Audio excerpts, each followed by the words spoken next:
नेते मंडळीचा मी आभारी आहे।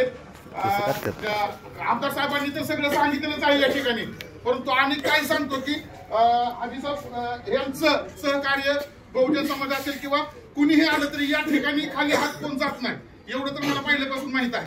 त्याचबरोबर शासनाचे 128 कोटीचं गटार गमलेलं आहे, चोरीला गेलेलं आहे, जाहीरपणे सांगतोय 128 कोटीचं गटार चोरीला गेलेलं आहे, गमलेलं आहे।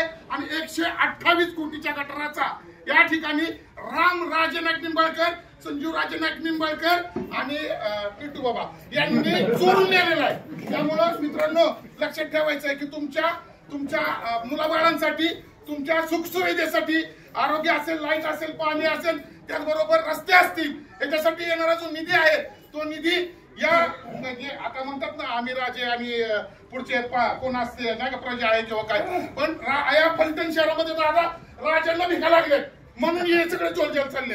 मित्रांनो बाहेर पडा, कारण काय आहे माहिती आहे का, या ठिकाणी कमिस सारखी कंपनी आहे, कमिस सारख्या कंपनीत भूमिपुत्रांना 80% रोजगार मिळाला जातो, परंतु या ठिकाणी ज्या कमिस कंपनी आहेत किती कामं राहतील आपली पोरं हाय का कोण, का जोरात बोला हाय का कोण, तरी विचार करायची गोष्ट आहे। आज या ठिकाणी म्हणजे मी दादांना म्हटलं दादा मला इथं बोलायचं फक्त 1 मिनिट माझ्यासाठी द्या, कारण मला एक सांगायचं होतं की जात पात आणि पंथ धर्म न मानणारा नेता फक्त या ठिकाणी आपल्याला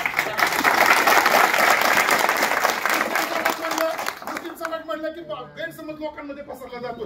दादा मी एकमेव असेल किंवा हरिजी असतील किंवा सनी असेल किंवा सनी दादा असेल, आम्ही ज्या वेळेस मुस्लिम समाजावर अन्याय अत्याचार होतो आम्ही येतो ना पुढे, येतो ना पुढे, कोणाचीही भीती दादा घेतली जात नाही किंवा कोणाला आम्ही भेट नाही, परंतु या समाजाबरोबर आम्ही कायमस्वरूपी सोबत असतो का, हा समाज आमच्या बरोबर कायम सोबत असतो। आता तुम्ही इथं बघा, एक हाती 70,000 साप तुम्ही दिली, रस्ता बी नाही, आंधळ पांढळ पुढे लावायचं, एवढी भयानक परिस्थिती या ठिकाणी करून ठेवलेली आहे।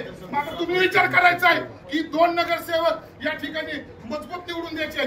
पहिला जर वार्ड होता ते वाईट थोडासा बुडला होता, परंतु आता संपूर्ण वार्ड या ठिकाणी दादांच्या माध्यमातून झालेला आणि चांगल्या पद्धतीने झालेला। 2 उमेदवार या ठिकाणी आपलेले आहेत, त्या 2 उमेदवारांना माझी एक वहिनी आहे विनंताई काकडे आणि माझी बहीण आहे, या दोन्हीलाही या ठिकाणी मतदान करणाऱ्याला शब्द घेऊन जातो, आवाज नाही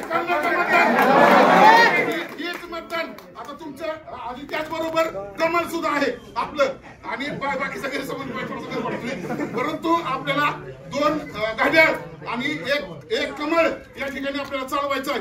मला तुम्ही या ठिकाणी माझ्या समोर दादांना तुम्ही शब्द देताय ना, असा शब्द मजबूत पाहिजे, दादाला शब्द देताय का, तुम्ही जय भीम।